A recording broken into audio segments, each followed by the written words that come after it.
Meet the ascending generation, pillars for faith, pillars in community, and pillars of witness to our world.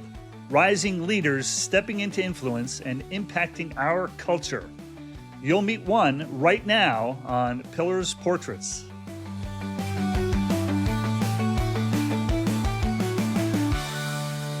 Welcome to Pillars Portraits, Faces of the Next Gen Faith Movement. I'm Paul Weber, and welcome Ashton Allen. Ashton, thank you for joining. Thanks, Paul. Super excited to be here. All right, let's roll. Ashton, you're a Christ follower, a husband, a soon-to-be law school 1L at Regent University Law School in Virginia Beach. You're a Garden Stater. We share the Jersey ties. And you're just concluded a busy legislative session with the Center for Arizona Policy. Ashton, amplify your story highlights for us a bit. Yeah, thanks, Paul.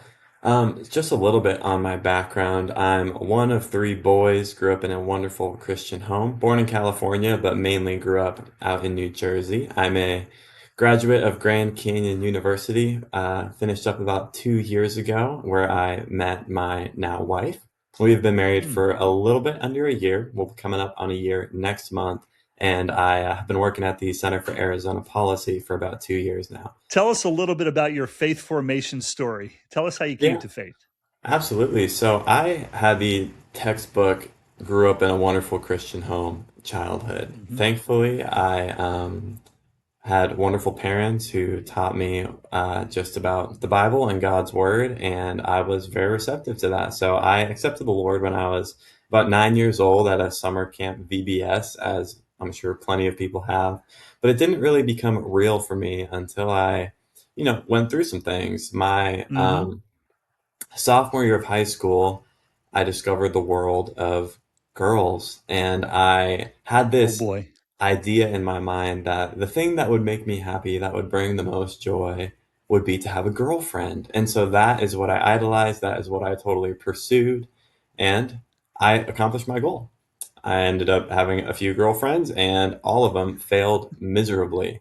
And I was I going to say, quickly how did that work out realized for you? didn't work out great at all. And I quickly realized that the pursuit of something meaningful is not girls or earthly or worldly success, but a good relationship with Jesus Christ. And so that's when I really began to take my faith seriously, got involved in church, actually started reading the Bible, learning about who Jesus is.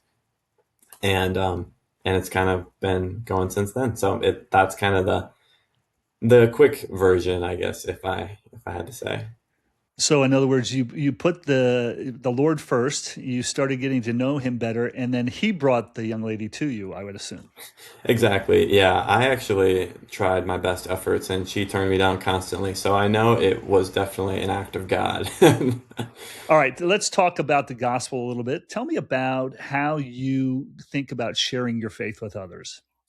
Yeah, absolutely. I mean, clearly, I think one of our main purposes here on earth is to share the gospel. And so to me, I think one thing that I think a lot of people uh, might exclude when it comes to sharing the gospel is the fact that I think it needs to be equally partnered with discipleship. And so to me, like, if there's someone in my life who, doesn't know the Lord, I want to reach out to them and have that conversation with them and share with them about Jesus and the relationship that I have. But I also want to not just leave it at that.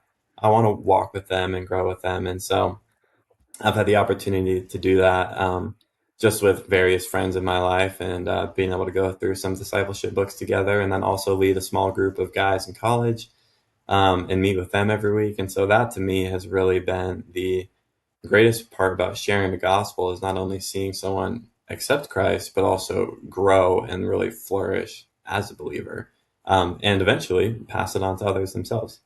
Well, Ashton, we talk a lot about purpose here at Pillars on Purpose. It's in the name. Do you have a sense of the purpose that God has called you to, and how does that journey sort of map out in your mind? Yeah, I think when it talks about, there's so many questions, especially as a young man, when you're figuring out life, about like, what is my purpose? What does God want for me? And I think ultimately part of it is to love and serve God well, and serve God's people well, and love others. And so that to me is the general overall purpose. I want to, serve and love my wife well, raise children that will glorify and honor God and be in a relationship with Him.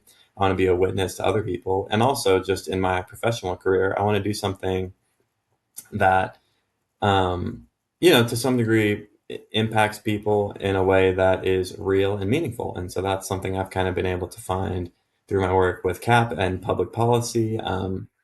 And that is really where I feel called vocationally, is to do something that actually has real tangible impact on people around me and in my community.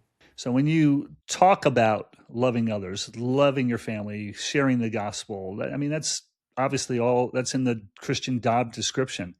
But when you start to get bumped, when you start to get rustled up a bit, when people aren't responding back to your overtures of love and grace and kindness and all those wonderful things, how are you responding in those moments?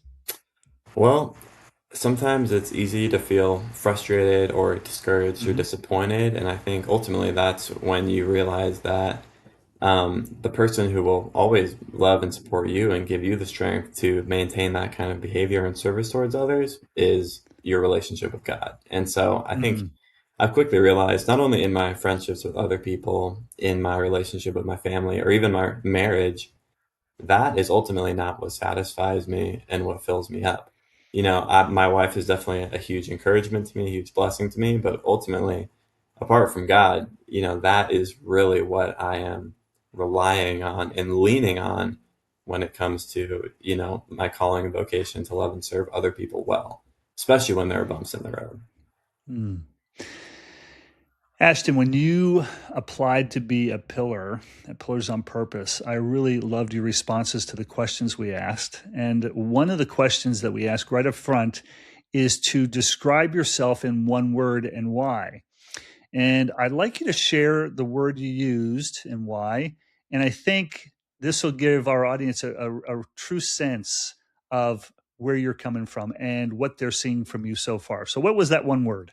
Yeah, so the one word that I chose was peacemaker. And Mm. I think the reason I chose this word kind of stems a little bit from how I grew up. Me and just being in between, I was the middle of three boys.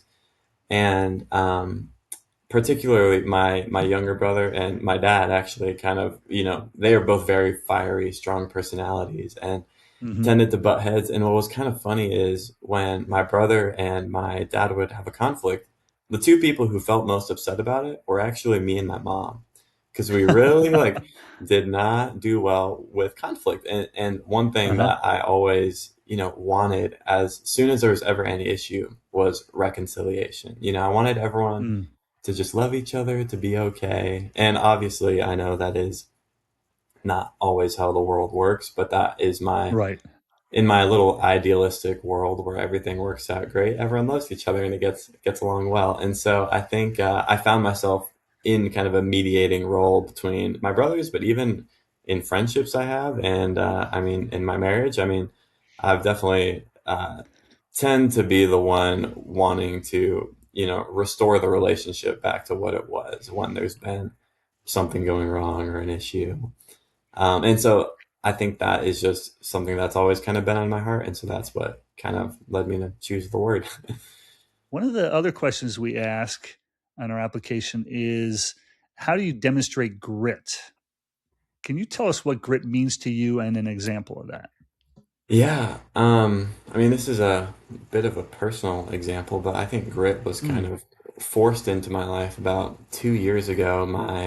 My dad passed away suddenly from a heart attack, Mm. which was, you know, Mm. an earth-shattering life moment. I Sure. had just Sure. graduated college, and 2 weeks later, I'm in Arizona, living in a crappy house with six other dudes, looking for a job, and my dad passes away.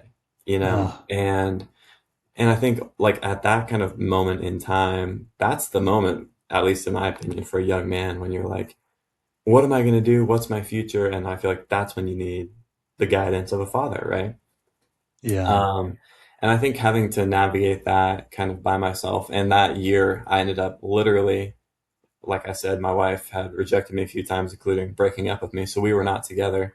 I got back with my ex-girlfriend, ended up proposing to her, planning a wedding, taking the LSAT, applying to law school, all within the year after my dad had passed away, and Oh started my my. first job out of college. So that was just kind of one of those years and moments in my life where I felt like there's nothing to it but to do it. You know, my Mm, other option is to wallow in the self-pity and grief of, the loss that I had experienced, which is not hmm necessarily a bad thing to obviously process through grief and take your time in doing that. But I think in that moment really had to decide I'm not going to let this ruin the rest of my life. There's mm, still another 60 years to go here, and I can't have one really unfortunate thing that happened to me, dictate and define how I carry forward in a sense. So that kind of to me was my introduction to grit and frankly rough yeah, circumstances because yeah. up until then, I had had a wonderful, wonderful family, wonderful life, great friends, everything I ever needed. I hadn't really experienced something that really forced me to buckle down and kind of fight through something that was a struggle. Ashton, I just have to press you on something here, and that is that idea of grit, and where does it come from? Well, I think to me, the idea of where grit ultimately comes from is the idea that these are the defining moments and choices in life that Mm, impact the rest of it. I think the strength and capacity to have grit and be self-disciplined ultimately comes from the Lord. But I think to me, like, going back to just the situation with my dad, I've seen people who've experienced hard things and let that become the defining factor in their life for years mm. and years and years, decades. I mean, ultimately, I want the experience of my dad to allow me to have empathy for other people and for that to inform how I treat people from now on. And so I think that ultimately is, to me, grit is understanding that the choices I make now determine my future, and I want to make those good choices and rely on the Lord to have the strength to actually follow through with that. When you think about being a Christian in our culture, oftentimes we find ourselves holding a minority viewpoint. How do you manage that? Yeah, I mean, it definitely can be challenging for sure. I Hmm. mean, there are, I mean, what the first thing that I frankly think about is my job. When, Yeah. we're a social, conservative, faith-based organization, Hmm. and when it comes to what most of America thinks about those kinds of things, whether it be the life issue or stuff with all like the transgender stuff or, you know, religious freedom. Yeah. Not Yeah. everyone thinks the same way on those things. And so I think what is important to me is, I want to be charitable and just assume the best intentions of people that I disagree with. I want to kind of operate under the assumption that if I had grown up the way they had and experienced the same things that they have experienced, I might hold the same opinion or belief. Every issue that you're going to be involved with in state politics is contentious. You recently worked with people that are naturally opposed to you in an issue around prostitution, and you got a opposing um, governor to sign that legislation in your organization. That's amazing. That let's just say conservatives and liberals came together to increase the penalty for soliciting a prostitute. Mhm. How did that work out? Well, I think honestly, it is simply a matter of putting your differences aside and understanding Hmm. where we can find common ground.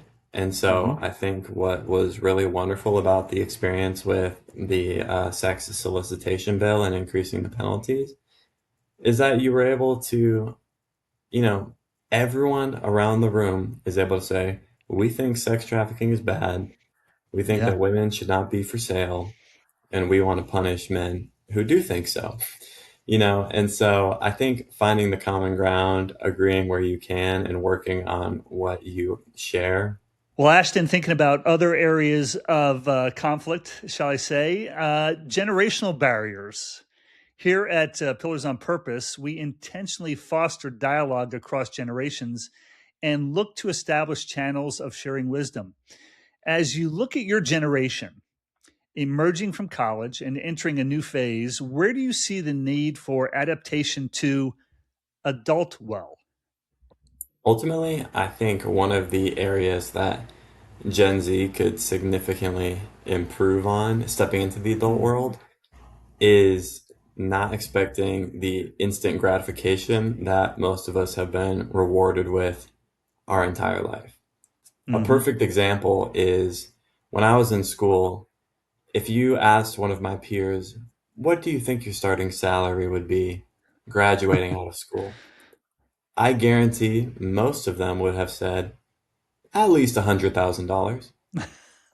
I think Right. every single one of us have graduated school and are not making $100,000. Maybe some are, good for them. Mm-hmm. But I Mm-hmm. think there's this expectation that things like good things don't take time to develop. And I think we've grown up like this just because of social media and being able to see other people our age who have incredible, wonderful things and they travel a ton and, just have different circumstances that allow them to do that. And so I think a lot of what I feel like I've experienced with Gen Z stepping into the workforce is, Mm-hmm. and I think, older generations frequently I hear say this about my generation, is that we can be kind of entitled and, have an expectation of better treatment than maybe we have earned or deserve. And I think the problem with Gen Z is that we're comparing ourselves to these one of a kind, wonder stories on social media that we get Right. fed all day, every day.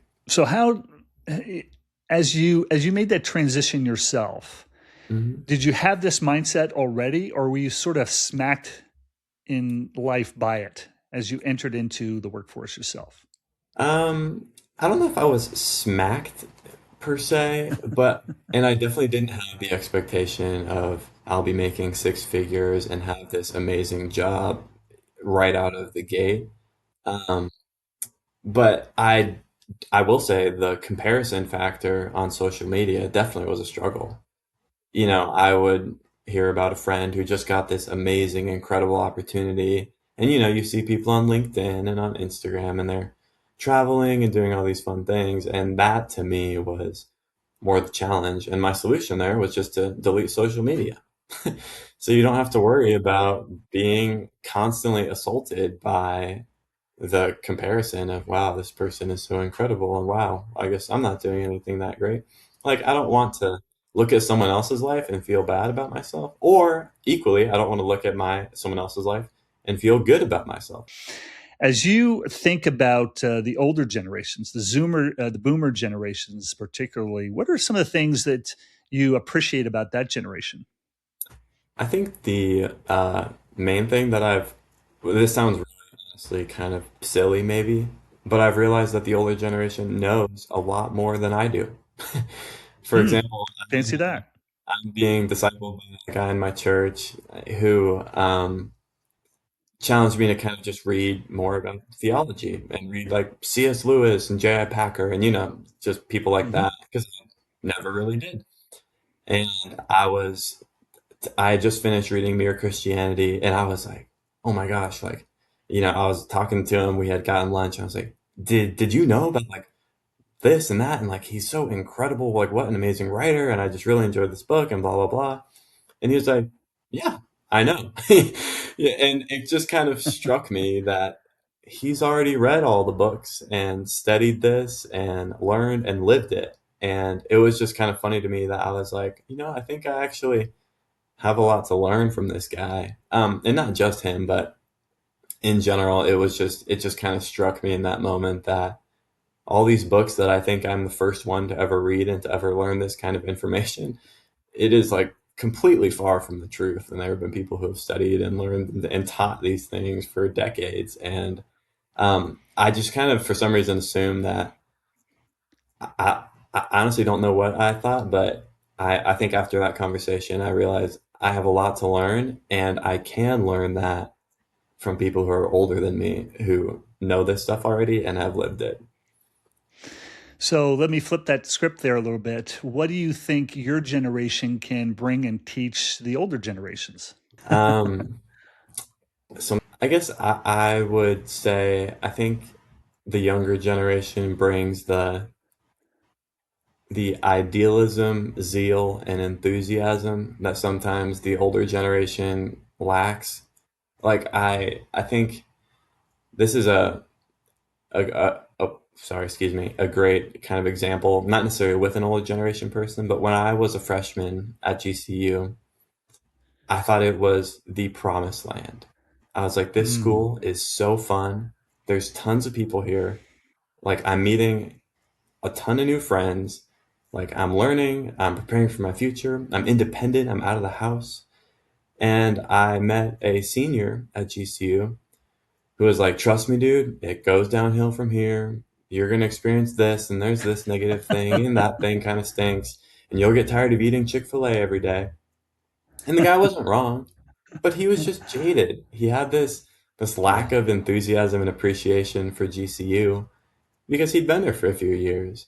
And so I think sometimes with the older generation, they can kind of have this like, well, you have your 40-year career, day in, day out, and then you just retire. But then you feel like, I retire and now what do I do? All I ever did with my life was work. And just kind of this like, why are You we go into being negative? podcasting. Let me just tell you, you just go into podcasting. That's what you do at the end of 40 years. Yeah, exactly. But like to me, I'm like, why are you being negative? Like you had this Right. incredible, wonderful career. You have this great family. Like you've had a wonderful marriage of X amount of years. You have children and grandchildren. Like you still have stuff to live for, man. Um, I just sometimes I think I've just encountered, older people who are, definitely like civic price, pretty like in their 80s maybe, who kind of have like the wait around and die perspective on life, which to me is just like so depressing. And I'm kind of like, Hmm. guys, there's Don't still be like, that. God has more for you. And I feel Sure like does. and also I guarantee that they've experienced that in their life, that God has so much for them. And so that to me is, I guess, I don't know if that's my message to the older generation, Well, but thank you. Taken well. Taken well. I appreciate that. Good advice for us older guys. I'm going to turn a corner here a little bit and challenge you some here.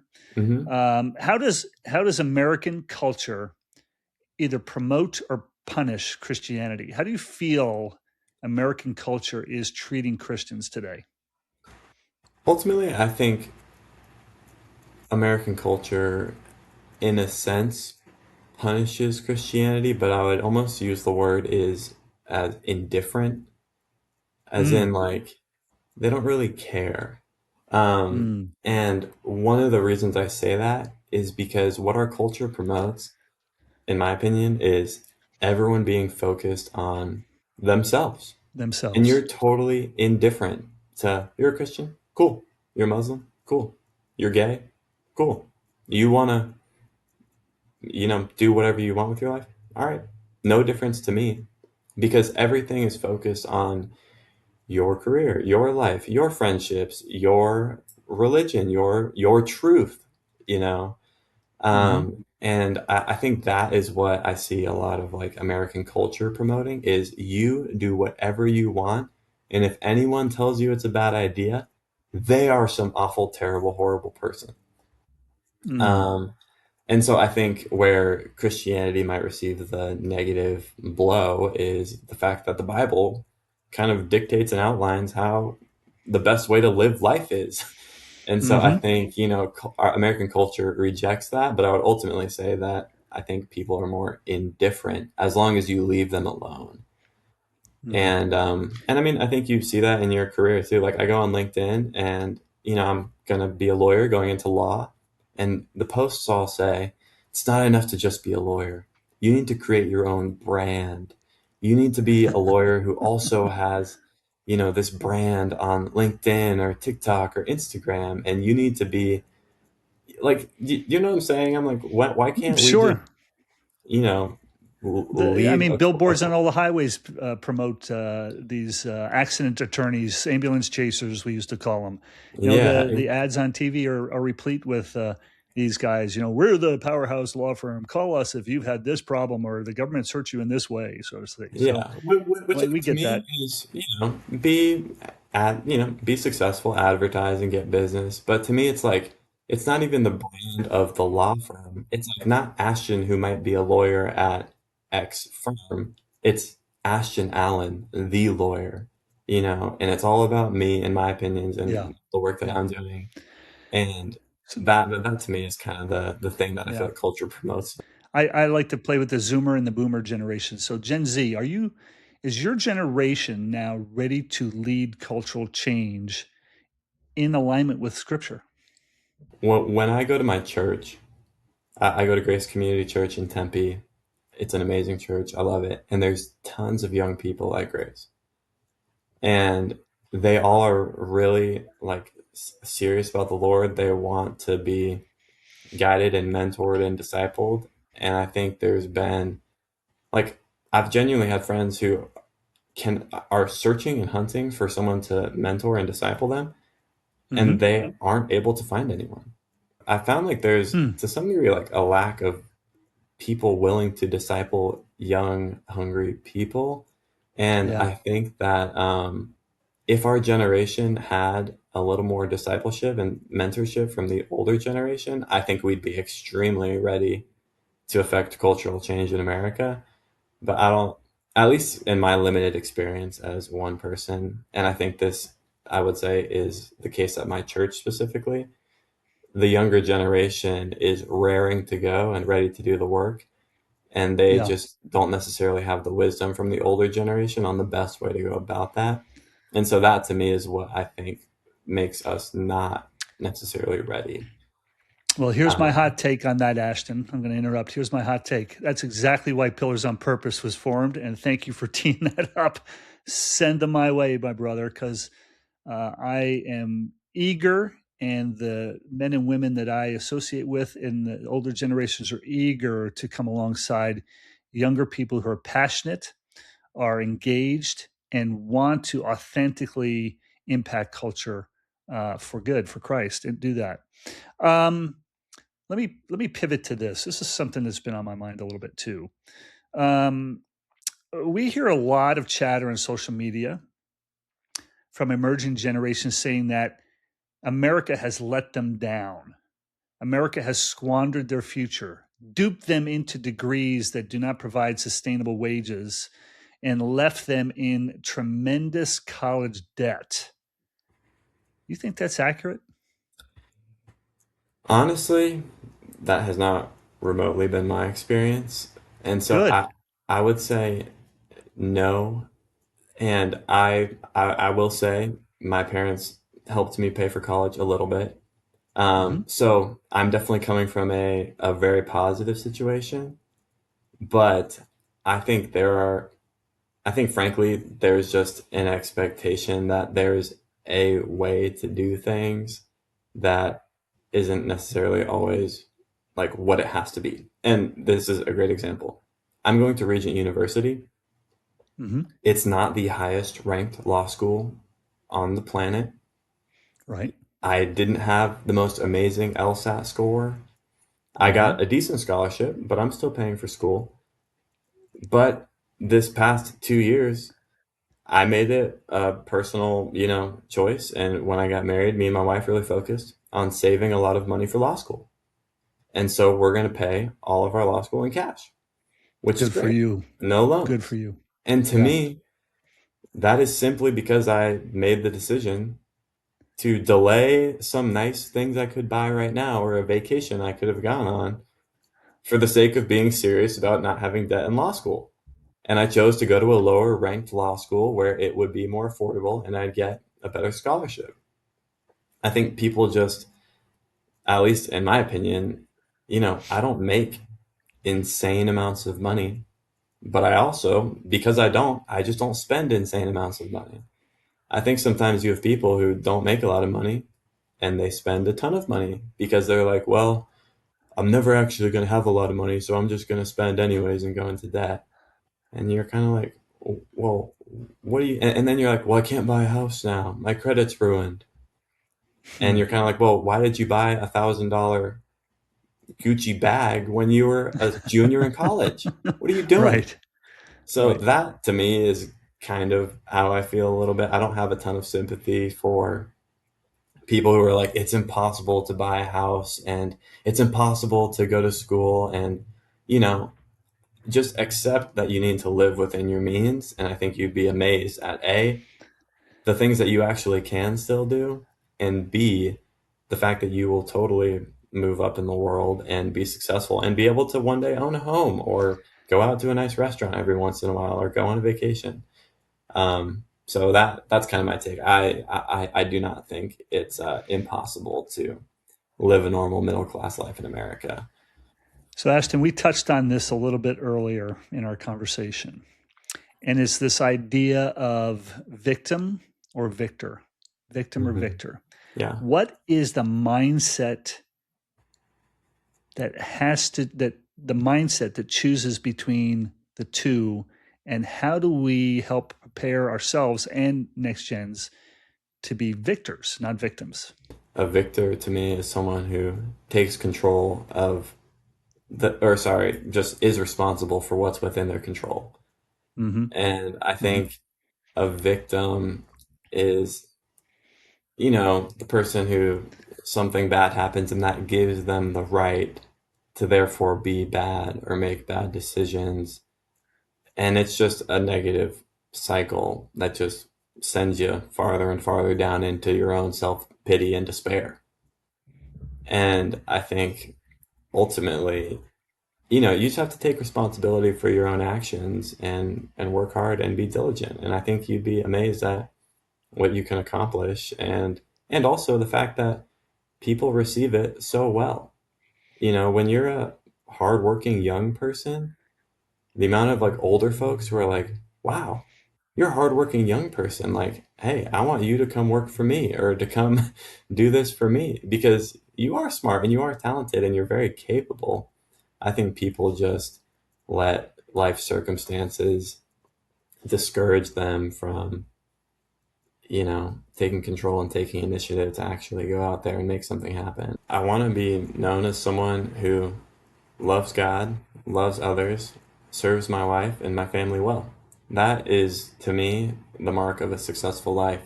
Ashton, thank you for being such an impact to Pillars on Purpose and taking your faith into our community of Pillars on Purpose. Thank you also to our audience for joining Pillars Portraits and learning about Ashton Allen. Please take a moment to visit our website. There we feature our Pillars on Purpose podcast, content focused on knowing God, standing firm, and taking action, as well as many complimentary thought papers and Bible studies on just those things. Pillars on Purpose is a nonprofit 501c3 ministry. When you give, you're supporting our Pillars community, just like Ashton Allen, who are committed as pillars for faith, pillars in community, and pillars of witness to our world. Because at Pillars on Purpose, we envision a world anew through the inspired few, like Ashton, who reach the many to proclaim the one. Thank you for joining me.